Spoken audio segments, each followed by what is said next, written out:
नमस्कार साथियों, तो आपका चल रहा है 2023 का सेकेंड सीटिंग चल रहा है, क्लियर है, जिनमें कि 1 से लेकर 50 नंबर तक के प्रश्न को अच्छी प्रकार से मैंने कवर कर लिया है ना। यदि आप इसे देखना चाहते हैं तो डिस्क्रिप्शन बॉक्स में मैं उनका लिंक दे दूंगा, आप वहां से देख लीजिए या फिर आप प्लेलिस्ट चेक कर सकते हैं। चलिए आज जो काम होगा 50 से आगे होगा। तो देखिए 51 नंबर प्रश्न में क्या कहता है, कहता 42 सेंटीमीटर व्यास वाले वृत्त का क्षेत्रफल। देखिए वृत्त का क्षेत्रफल पूछा तो वृत्त का क्षेत्रफल यूज कीजिए, तो वृत्त का क्षेत्रफल था पाई आर स्क्वायर, क्लियर है। तो पाई का वैल्यू 22/7 रख लीजिए और आपका व्यास दिया गया 42, तो त्रिज्या की बात करें तो 42 का आधा हो जाएगा यानी 21 हो जाएगा त्रिज्या। स्क्वायर है तो स्क्वायर दे दीजिए, क्लियर। 7 से कटा दीजिए, 7 या 1 है। सब ध्यान से देखिए 22 गुना 3 कर लेते हैं तो 22 आ जाएगा 66, 66 गुना 21 कर लीजिए, 21 का 22 का आपको पारा आना चाहिए कैलकुलेशन फास्ट करने के लिए, ठीक है। तो 21 छक्का 26 से हो जाएगा, हाथ में बचल 12, फिर से 26, 126 और 12 हो जाएगा 138 हो जाएगा, है ना। तो आपका 1386 right answer option number B correct हो जाएगा, क्लियर है।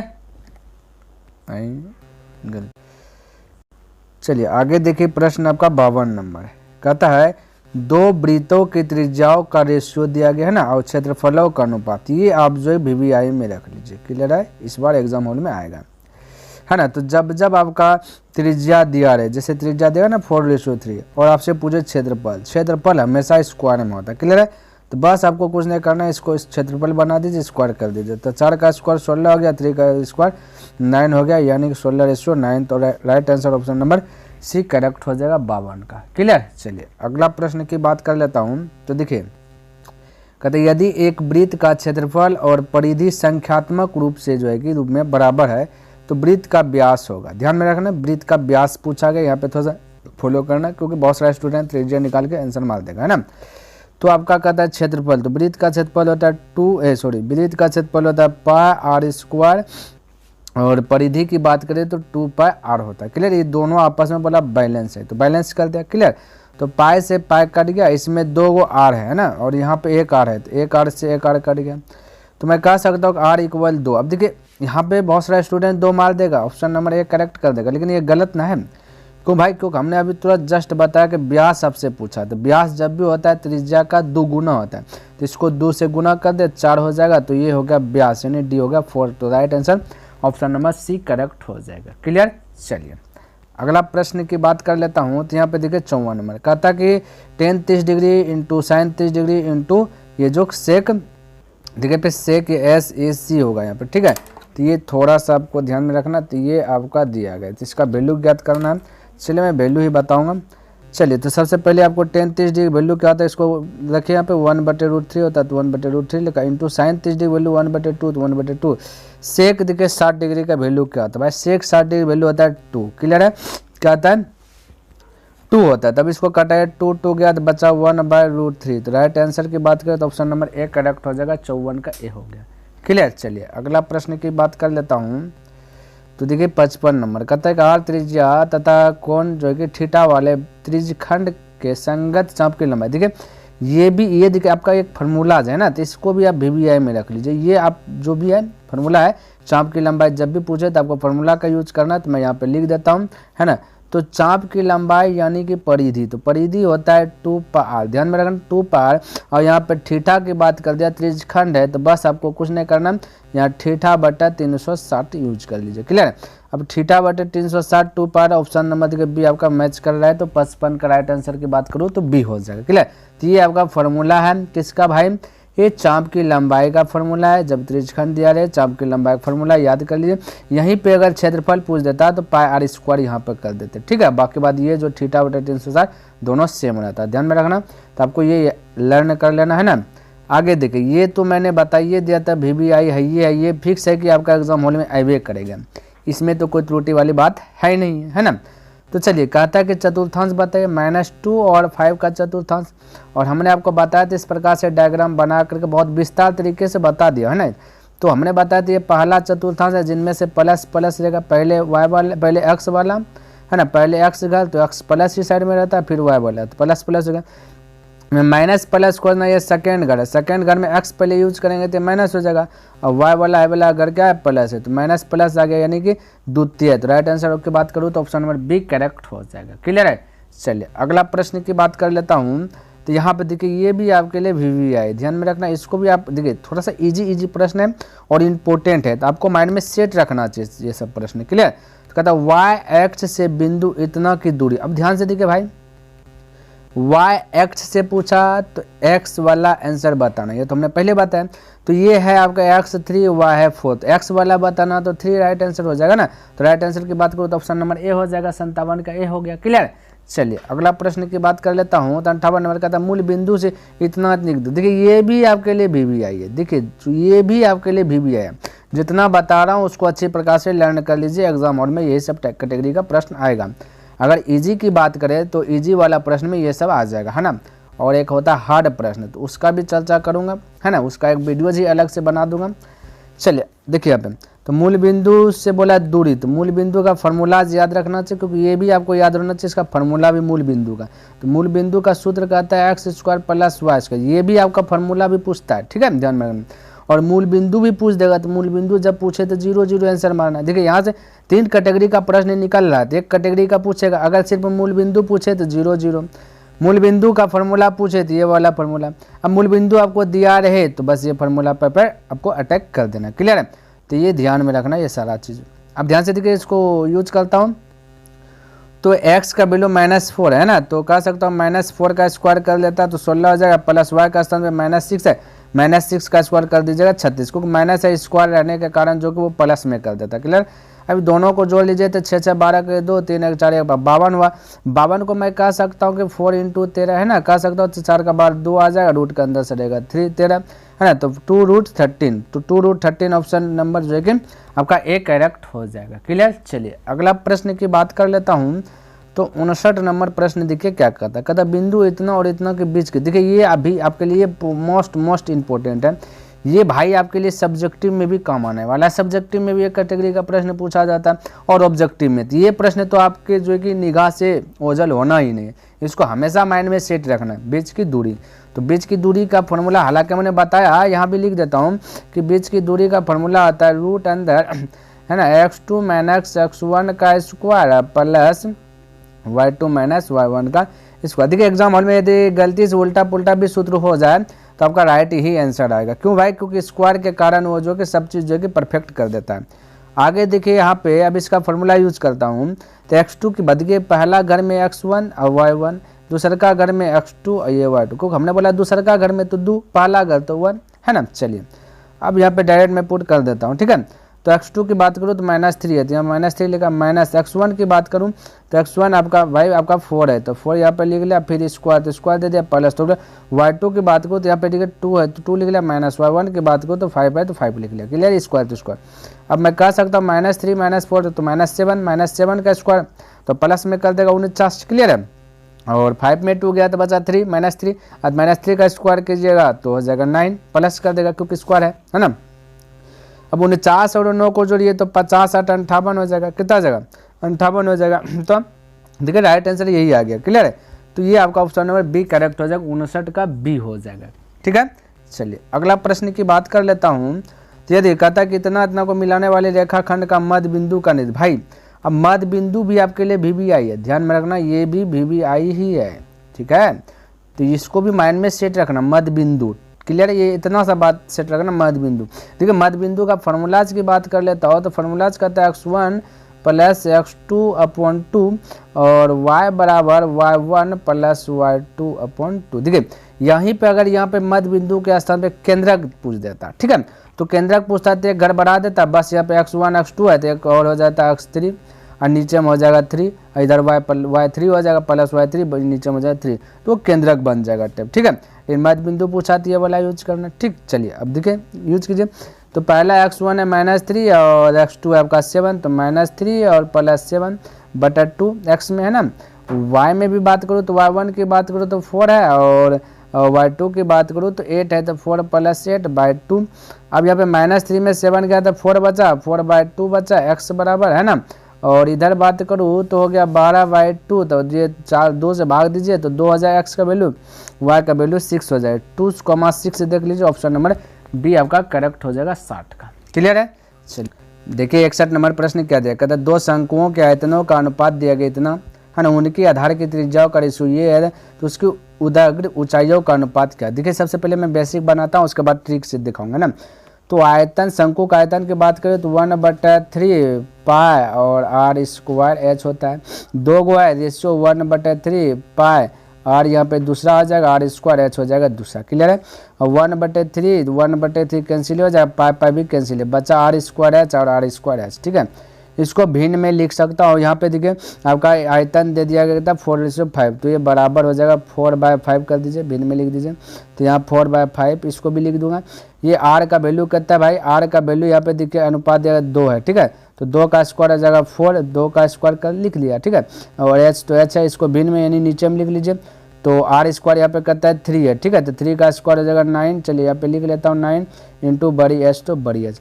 अब देखिए ये क्रॉस मल्टीप्लियर, ये देखिए 2 का स्क्वायर 4 हुआ ना, ये 4 और 4 चल गया, क्रॉस मल्टीप्लियर गुना, तो ये 9 इस पर में आ जाएगा, तो 9 बाय आएगा 5, तो h1/h2 यही आपसे पूछा गया है। देखिए ऊंचाइयों का अनुपात, तो h1/h2 हो गया। अब इसको रेशियो में कन्वर्ट कर लीजिए, 9 ऊपर में ऊपर वाला 5 तो 5, यानी ये रेशियो ऑप्शन नंबर आपका सी करेक्ट हो जाएगा। तो ये इतना सा करना पड़ा। अब देखिए आपको करना कुछ नहीं पड़ेगा, डायरेक्ट आप अटैक कर सकते हो। वो डायरेक्ट कैसे समझने का प्रयास कीजिए।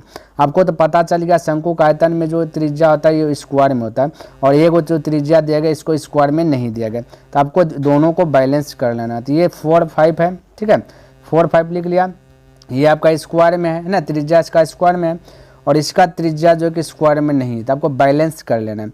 तो बैलेंस करने के लिए इसको 2 पे भी पावर 2 दे दीजिए और इधर 3 पे भी पावर 2 दे दीजिए, कहानी खत्म हो गया बैलेंस। अब क्रॉस का चिन्ह खींच दीजिए और आप हल कर लीजिए। तो 4 तब 4 हो जाएगा, इंटू हो जाएगा 3 पे पावर 2 का मतलब 9 और रेशियो 2 का पावर 2 का मतलब होता है 4 इंटू हो गया 5, 4 4 गया तो बचा 9 रेशियो 5, तो फटाक से बोल दीजिए ऑप्शन नंबर सी करेक्ट हो जाएगा। क्लियर है, तो इस प्रकार से आप बता सकते हैं। चलिए 62 नंबर की बात कर लेता हूँ। कहते यदि समांतर श्रेणी का अणुओं पद जो है कि 5 - 3n, तो इसका सार्वंतर। देखिए ये प्रश्न भी आपके लिए इम्पोर्टेंट है। क्लियर है, VVI में इसको भी रख लीजिए। तो हमें सार्वंतर निकालना है। तो सार्वंतर का फॉर्मूला होता है भाई, जैसे सार्वंतर D बराबर होता है ना A2 - A1 है ना।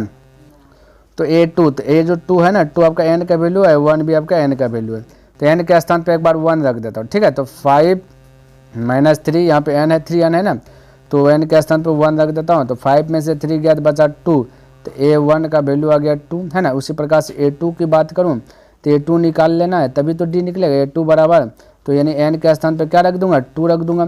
तो आपका दिया गया 5 - 3 इंटू n के स्थान पे 2, तो 3 दूना 6 में से 5 गया, तो A2 बराबर हो जाएगा -1।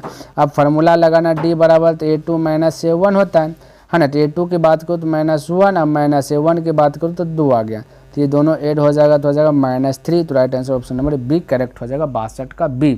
क्लियर है। चलिए अगला प्रश्न की बात कर लेता हूँ। तो 63 नंबर प्रश्न है, कहता किसी त्रिभुज के शीर्ष बिंदुओं के निर्देशांक ये सब दिया गया और केंद्रक, देखिए यहाँ पे केंद्रक पूछा। अभी तुरंत हमने जस्ट जो कि बताया था, मध्य बिंदु में 2 गो रहता है x1 + x2/2 और केंद्रक में 3 वैल्यू दिया रहता है। जैसे देख लीजिए 1 वैल्यू, 2 वैल्यू, 3 वैल्यू। तो केंद्रक वाला भी आपके लिए VVI है, ध्यान में रखना, इंपॉर्टेंट है। तो इसका मैं फॉर्मूला लिख लेता हूँ केंद्रक वाला। तो x बराबर होता है x1 + x2 और प्लस x3/3। क्लियर। उसी प्रकार से यहाँ 3 लिख लेता था सबसे। उसी प्रकार से y में कहाँ हूँ, तो y1 + y2 + y3/3। बस अब देखिए सब वाला पहला अगर ये x1 है, पहला अगर x2 है, ये x3 है, तो जोड़ दीजिए। तो बोले 4, तो लिख लेता 4 + 0 + 5/3। उसी प्रकार से y में मैं कह सकता हूँ कि 6 प्लस इधर 4 दिखे है, 4 और प्लस कितना 5/, ये 5 थोड़ा सा फ्रेश से लिख लेता, 5/3। अब 5 4 9, 9/3 यानी 3 से 9 में भाग देंगे, 3 3 9 हो जाएगा, यानी x का वैल्यू 3। y की बात करो 6 4 10, 10 15, 3 से 15 भाग देंगे, 3 5 15 15 यानी 5। तो 3,5 राइट आंसर। तो 3,5 ऑप्शन नंबर डी करेक्ट हो जाएगा, 63 का डी हो जाएगा। क्लियर है। चलिए अगला प्रश्न की बात कर लेता हूँ। तो 64 नंबर देखिए, कहता है एक बेलन पृष्ठ क्षेत्रफल 264 मीटर स्क्वायर तथा इसका आयतन दिया गया इतना, तो इसके व्यास और ऊंचाई का अनुपात क्या होगा। क्लियर है। अब ऐसा प्रश्न आ गया तो भाई अच्छा आदमी का जो है ना पसीना छूट जाएगा। अब ध्यान से देखिए क्यों भाई, क्योंकि फार्मूलाज भी तो याद होना चाहिए, है ना, क्या होना चाहिए, फार्मूलाज भी तो आपको याद होना चाहिए, तभी तो आप बनाइएगा ना। अब देखिए यहाँ पे बनाता हूँ, तो फार्मूलाज क्या होता है, एक बेलन का क्षेत्रफल की बात करूँ तो 2πr(h) होता है ना, क्या होता है 2πr(h), क्लियर है। ये क्षेत्रफल दिया गया आपका, कितना दिया गया 264।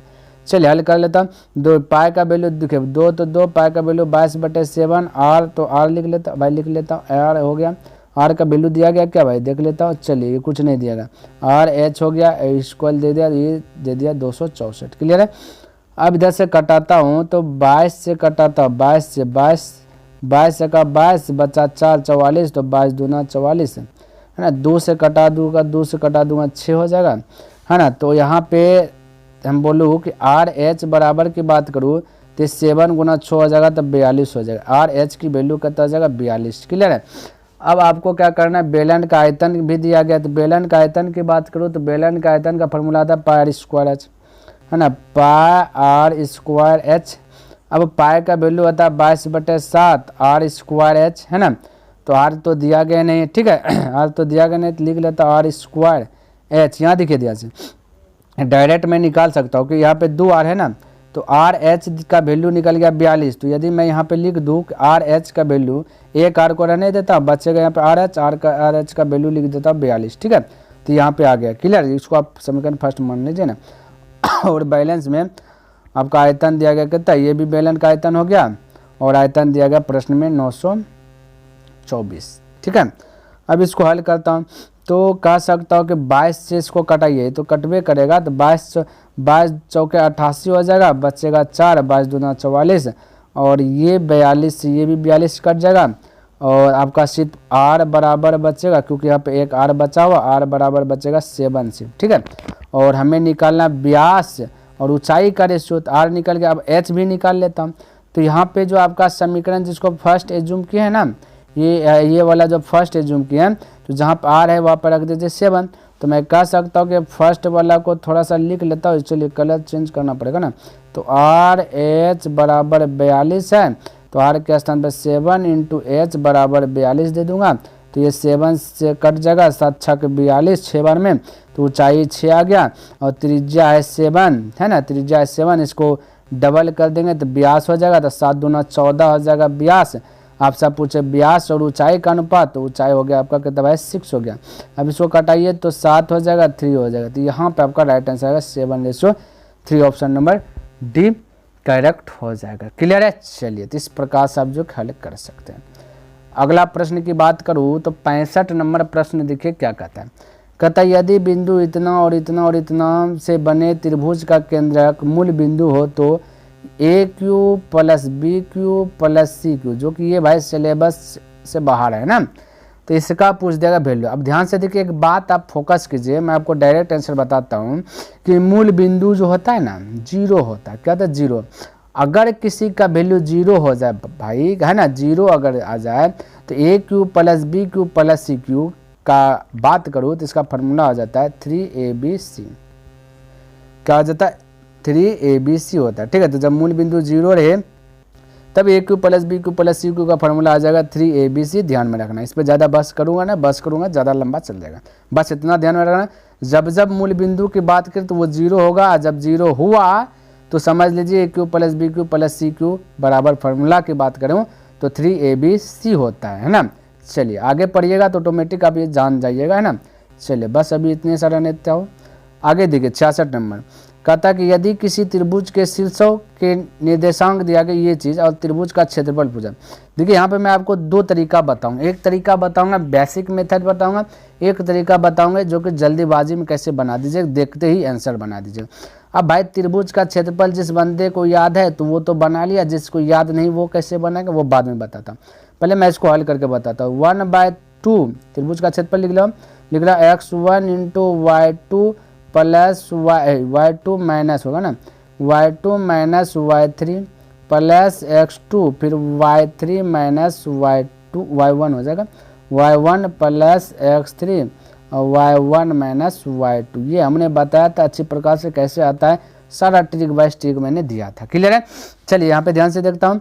तो x1 की बात करूँ तो ये 0 है भाई, 0 में से इधर अंदर में ब्रैकेट के अंदर कुछ भी रहेगा सब 0 कर देगा, प्लस x2 की बात करूँ तो यहाँ भी देखिए 0 है, 0 में अंदर में कुछ भी रहेगा तो क्या कर देगा 0 कर देगा, प्लस x3 की बात करूँ तो यहाँ पे 3 है तो यहाँ पे लिख लिया 3, और y1 की बात करूँ तो y1 आपका 4 है तो 4 लिख लिया, माइनस y2 की बात करूँ तो y2 आपका 0 तो हो गया 0। क्लियर है। तब हो गया 1/2, इधर तो सब 0 ये और इंटू होगा 3 इंटू 4 तो हो जाएगा कहता ये 12 हो जाएगा, 2 से कटा है 6 तो राइट आंसर हो जाएगा 6, ऑप्शन नंबर बी करेक्ट हो जाएगा। अब देखिए किसी को सूत्र याद नहीं है, सपोर्टेड सूत्र याद नहीं तब कैसे करना, तो ध्यान में रखना है जब जब आपको त्रिभुज का क्षेत्रफल पूछा, हालांकि परिमाप भी पूछ सकता है, परिमाप का भी हमने ट्रिक बताया था, और जब क्षेत्रफल पूछे और आपको पता चले 0 छोड़ करके आपके 2 ही गो संख्या दिखे, जैसे यहाँ पे 4 दिख रहा है और 3 दिख रहा है, एक तो वैल्यू 0 0 ये दिया गया, एक घर में 0 4 एक घर में 3 0 दिया गया, इस कैटेगरी का दिख जाए, ऐसे दिख जाए, आपको करना क्या है, ये जो 4 और 3 दिख रहा है इसको आपस में मल्टीपल कर देना है और 2 से डिवाइड कर देना, बस इतना सा कर देना। ठीक है, 2 से कटाएगा 2, 3 दूना 6, right answer without formula use. तो ऐसा कब करना है, जब एक वैल्यू दोनों 0 0 एक 0 4 एक 3 0 दे, यानी कि इसका स्तंभ कुछ भी दे दे तब करना है। क्लियर है। चलिए आगे देख लेता हूँ 67 नंबर।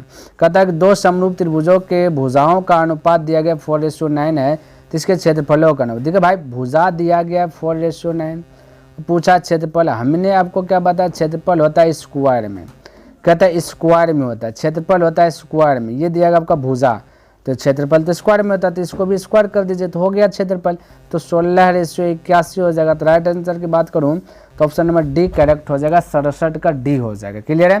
तो थोड़ा बहुत ध्यान में रखना, जब भी छोटा वैल्यू दे बड़ा वैल्यू पूछे तो स्क्वायर है तो स्क्वायर दीजिएगा, है ना, क्यूब वाला होगा तो क्यूब दीजिएगा। देखिए कहता है यदि त्रिभुज ABC और त्रिभुज DEF समरूप है ना, तो BC बराबर 4 सेंटीमीटर, EF बराबर 5 सेंटीमीटर, तो त्रिभुज ABC का क्षेत्रफल 80 सेंटीमीटर हो, तो त्रिभुज DEF का क्षेत्रफल का, अब ध्यान से समझिए भाई, समरूप का मतलब है ना, आज देखिए बातें से पता नहीं चल रहा है, सम अधन रूप है ना, इसका मतलब था रूप जो है ना, रूप रंग सब समान दिखेगा, भले ही हाइट किसी का बड़ा हो जाए किसी का छोटा हो जाए, लेकिन रंग रूप की बात करें तो सेम दिखेगा, लेकिन भले ही हाइट बड़ा हो जाए या छोटा हो जाए, भले ही वृत्त छोटा हो जाए और वृत्त बड़ा होगा, लेकिन हम समरूप कह सकते हैं, यानी समान रूप है, ये भी वृत्त है ये भी वृत्त है, तो ये हुआ समरूप का मतलब। क्लियर है। और जब समरूप दिया रहे तो आपको करना क्या है, ये त्रिभुज ABC का क्षेत्रफल दिया गया 80 है और DEF का क्षेत्रफल पूछा गया तो x वैल्यू कर लेते, तो क्षेत्रफल बाय क्षेत्रफल का तुलना क्षेत्रफल से, इस साइड में भी BC और त्रिभुज ABC इधर है ऊपर में, तो BC भी ऊपर में, ये आपका भुजा है और नीचे में 5 ये भी भुजा है, या तो आप इसको क्षेत्रफल बना दीजिए या फिर इसको भुजा कर दीजिए, दोनों में एक कम कर दीजिए, आपका राइट आंसर आएगा। तो मुझे तो फायदा होता है इसको क्षेत्रफल बनाने में क्योंकि क्षेत्रफल बनाना है तो स्क्वायर करना, बस कहानी खत्म।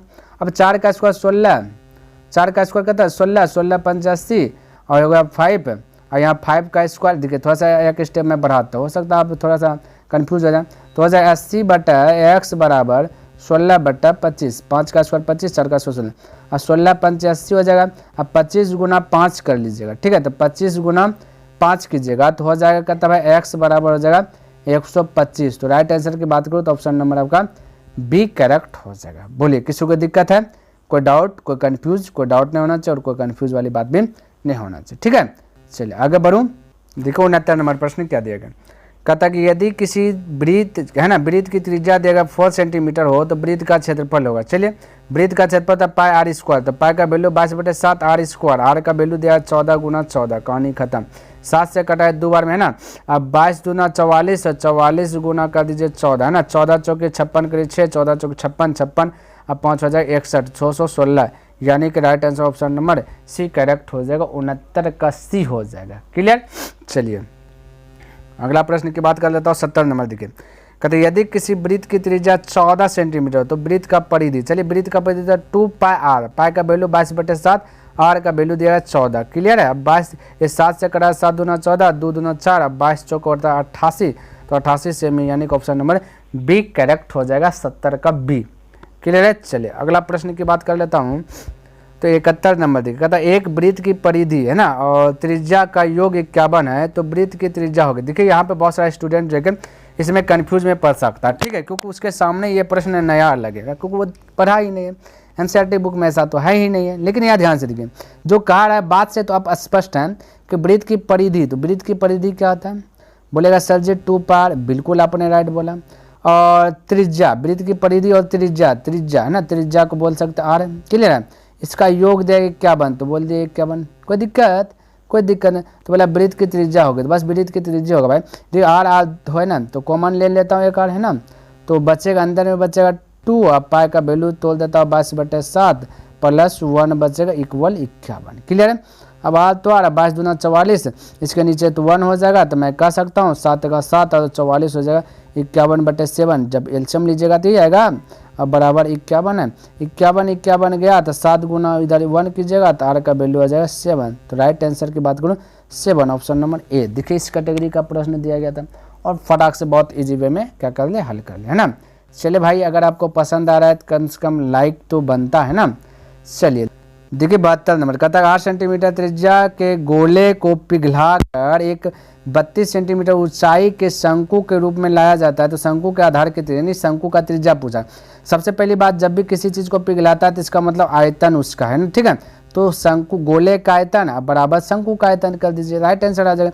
गोले का आयतन होता है 4/3 पाई आर क्यूब, और अब शंकु का आयतन की बात करूँ तो 1/3 पाई आर, इसमें बड़ी आर ले लेते हैं, ठीक है, आर स्क्वायर एच होता है, क्लियर, ये दोनों आपस में बैलेंस, तो 3 से कटिए जाएगा, पाई से पाई कट गया, अब बचा 4, तब 4 आर दिया गया आपका, 8 दिया गया गोला का, तो 8, तो 8 इंटू 8 कर लेता 3 बार, क्लियर है, और फिर आर स्क्वायर निकालना ही है, आर स्क्वायर इंटू एच दिया गया 32, अब मैं कह सकता 8 चौक 32, ये 8 गया, फिर 4 गया, 8 64 स्क्वायर आ जाएगा, तो रूट के अंदर हो जाएगा 64 का बार आ जाएगा 8, तो आर का वैल्यू आ गया 8, यानी कि ऑप्शन नंबर ए करेक्ट हो गया, 72 का राइट आंसर ए हो गया, क्लियर। चलिए अगला प्रश्न की बात कर लेता हूँ, 73 नंबर देखिए, कहता है यदि एक वृत्त का क्षेत्रफल क्रमशः दिया गया इतना सेंटीमीटर स्क्वायर है ना, वृत्तों के क्षेत्रफलों के योग के बराबर है, तो उस वृत्त की त्रिज्या, देखिए ये भी क्वेश्चन में बहुत सारा स्टूडेंट जो है ना हिचकिचा जाएंगे, उसको पता नहीं चलेगा भाई इसको आखिर हल कैसे करना, ठीक है,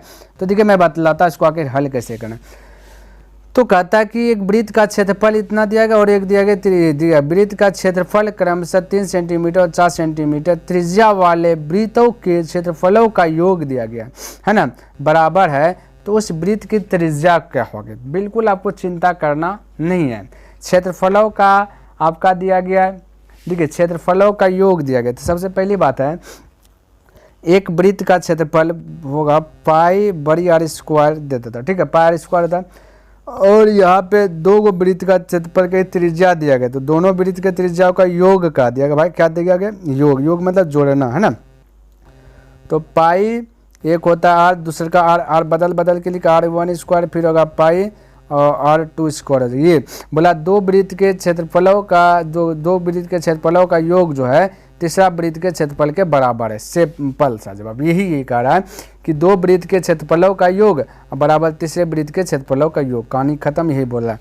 अब इसको हल कीजिए, क्लियर है, तो मैं कह सकता हूँ पाई कॉमन आ जाएगा, तो पाई हो जाएगा बड़ी r square equal pi common आ जाएगा यहाँ पे, तो बच्चा R1 square plus R2 square है ना, अब पाई कैंसिल हो जाएगा है ना, तो R2 का आर स्क्वायर है, तो आर स्क्वायर बराबर R1 है, इसका यानी कि एक त्रिज्या दिया गया 3 से, एक दिया 4, तो 3 का स्क्वायर कर लेता हूँ तो हो जाएगा आपका 9 प्लस 4 का स्क्वायर कर लेता हूँ हो जाएगा 16 है ना, जोड़ दीजिएगा तो हो जाएगा 25, तो आर बराबर हो जाएगा रूट के अंदर 25 का बार आ जाएगा 5, जो right answer option number C correct हो जाएगा, क्लियर है। ध्यान से देखिएगा, ये आपका सिलेबस से ही एनसीईआरटी बुक से ही है, ध्यान में रखना, क्षेत्रफल वाला है ना।